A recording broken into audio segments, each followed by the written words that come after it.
As a financial planner, 5 things I would never do in my own finances. Number 1, pay extra on my home mortgage.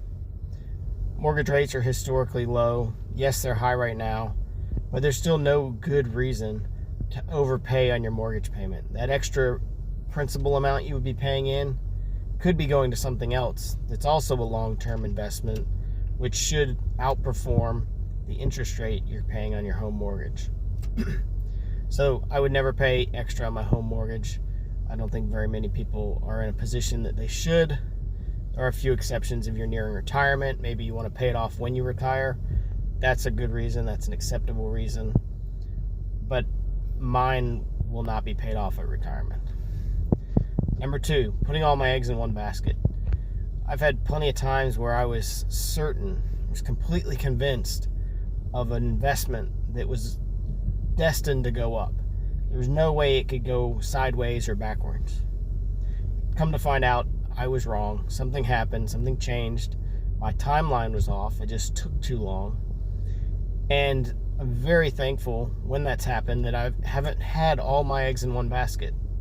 Yes, you can have some concentrated positions, whether that's in a piece of real estate, whether that's in your home, whether that's in a specific stock or 2 or 3. But you want some diversification.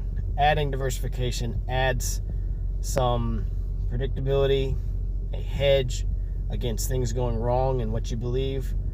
And that's a good thing overall, because ultimately we're trying to grow our assets, grow our wealth long term, not just this year. Number 3 that I would never do in my personal finances is name a minor child as a beneficiary. They can't legally receive it. There would have to be a trust set up if I passed away anyway. There are several ways to handle this, but know that if you're about to put your child as a beneficiary or a contingent beneficiary on any account, you're making a mistake. Take a step back, figure out the right way, and then move forward. Number 4, I would never spend every dollar I make.